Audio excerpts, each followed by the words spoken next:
Well, folks, Donald Trump and J.D. Vance just had to find a way to make the No Kings protest about them. There's no way that they could wrap their mind around the idea that people may disagree with them, and all they did was share ridiculous AI-generated videos and pictures of themselves wearing crowns, but they also went out to California and decided to shoot off some missiles to try and flex and show how strong they were, and in the process, they really could have got some people hurt. So we're very lucky that Gavin Newsom was the adult in the room on this one and pumped the brakes because, folks, this one here could have ended tragically. And I did do a video on the channel talking about how that they were planning on shooting off missiles in California. At first they said they was going to close the road down, then they kind of walked that back. And then Gavin Newsom realized just how dangerous this would be and it could put people traveling in danger. And so he ordered a stretch of the highway closed. And it's just a good thing that Gavin Newsom was the adult in the room, because if he wasn't, folks, we would have a really terrible situation on our hands. Some people could have seriously got hurt and or killed. And so I'm going to be bringing up this article here from the New York Times, and we're going to be reading this one together. So I appreciate y'all so much for supporting what I do here on the channel. And if you haven't already, be sure and hit that subscribe button. But take a look at this. Artillery shell detonated over Interstate 5 during the Marine celebration, California officials say. The mishap during an anniversary celebration for the Marine Corps, attended by the Vice President and Defense Secretary, underscores safety concerns that Governor Gavin Newsom voiced before Saturday's event at Camp Pendleton. So a 155 millimeter shell fired during a live fire demonstration for the 250th anniversary of the Marine Corps at Camp Pendleton on Saturday prematurely detonated, dropping fragments of the shell on a California Highway Patrol vehicle and a motorcycle that were part of J.D. Vance's protective detail, according to a patrol report. Now, no officers were hurt in the mishap, which dropped shrapnel onto vehicles parked on a ramp to a major freeway that had been ordered closed by Governor Gavin Newsom. The governor had objected to the plan to fire over the freeway, Interstate 5, and ordered a 17-mile stretch closed against the guidance of military officials who had said that it would be safe to remain open. It's a really good thing that we had Gavin Newsom on this one. So, according to the patrol report, one officer described what sounded like pebbles hitting his motorcycle and the area around him, and two others saw a 2-inch piece of shrapnel hit the hood of the patrol vehicle, leaving a small dent. The report says shrapnel was also found on the road near the motorcycle. Mr. Newsom had warned that the Marine Corps' plans to fire artillery shells over Interstate 5, the West Coast's main north-to-south artery, could pose hazards for motorists on a stretch between Los Angeles and San Diego. The closure he ordered on Saturday caused significant backups on the portion of the interstate, which is used approximately by 80,000 people daily. We love our Marines, and we owe a debt of gratitude to Camp Pendleton, but next time the Vice President and White House shouldn't be so reckless with people's lives for their vanity projects, Mr. Newsom said in a statement to the Times. And I'm so glad that he said that, because that's all this was. That was just J.D. Vance and Hegseth and Trump wanting to flex and wanting to make the day about them, instead of ever looking in the mirror and saying, why are these many people protesting against us?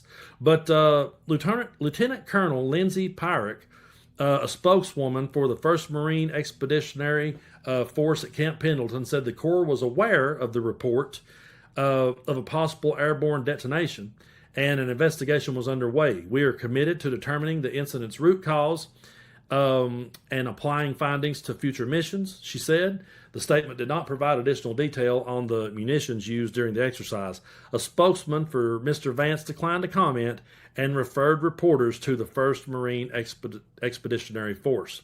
So, yeah, of course, J.D. Vance isn't going to comment on this because he looks like a total buffoon, which he is. And I'm not going to play any of his clips and Trump's clips because I'm just so tired of hearing all of them talk.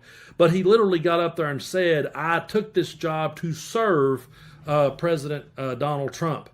And then I think once he kind of realized exactly how that sounded, he said, oh, and of course also to work for the American people. But I really do believe that what J.D. Vance did was saw his useful idiot in Donald Trump, because if you go back to his never Trump guy comments and saying Trump could be America's Hitler, he did say that he might be like Nixon and prove himself to be useful. And so I think J.D. Vance realized that this cult was useful. And I think that's why he goes out there and does his best Dollar Tree impressions of it, trying to do it. But when he does, he just comes off so smug and so condescending. And for whatever reason, when he tries it, it just does not hit the same as when Donald Trump tries it. But folks, let's just stop and let this one sink in for a minute. We had a president who decided it would be a good idea to shoot off missiles in California during a protest. First of all, if you want to celebrate the Marine Corps, fine, go ahead and do it. But ain't it ironic they picked to do it on the weekend of No Kings? Why would they do that? They did that to make a statement. They did that to scare people into being like, well, damn, I don't know if I want to be out in California protesting or not if these idiots are going to be shooting missiles. I mean, hell, we already heard them fly planes over the Epstein survivors' heads while they were trying to talk, so anything out there is possible. So I think it was a scare tactic. I think it was designed to scare people into not wanting to come out to protest. But then that really backfired, no pun intended, because more people showed up than ever before, because they're sick and tired of this administration. Their little vanity projects did not scare anyone away, but their little vanity projects could have got someone killed, and it just shows you how incompetent that this administration is. And the saddest, most scariest part about all of this to me is that if it had have got someone killed, do you honestly think MAGA would give a damn? Do you honestly think Trump would have gave a damn? Do you think you would have took any responsibility? Do you think J.D. Vance or Pete Hegseth would have took any responsibility and said, hey, that should have never happened. We dropped the ball here. Someone got hurt. We take responsibility and accountability. They have never uttered those words because they won't. They refuse to call out anything in their party. No matter how racist and over the top members of their party go, they just lean into it. They double down on the rhetoric. They double down on the hateful memes. They double down on the racist memes. They double down on the ridiculous AI-generated videos. It's so ridiculous, but they realize that it sells. They realize that they have an audience that buys it. And folks, the most disgusting part about all of this to me is that we're going to have a generation of children grow up in this world thinking that the way a president and vice president is supposed to act is like Donald Trump and J.D. Vance. You got to think back. I mean, just think back to 2020. I'm just now really starting to wrap my mind around a lot of things that happened because I was focused on my life as the adult and as the parent. And I was focused on what was going on and how we were going to stay afloat on my end for my way of thinking. And recently I've been really paying more closer attention to Adam Mockler and his videos where he talks about the kids that were his age, which I have kids his age too, that were in high school and what it was like to fall down into all those echo chambers and all those algorithms during the pandemic. And he said, he was very lucky to have a social life. My kids were lucky to also have one too, but a lot of people didn't. So there's kids that grew up, came of age, and went to the polls and voted for Donald Trump in 2024 because of what had happened to them in 2020. Now they're going to grow up in 2024. They're going to go through all this. They're going to see this shit happening, and they're going to grow right into voting for him in 2028. That's why our work is cut out for us, and that's why we have to stand up to this madness.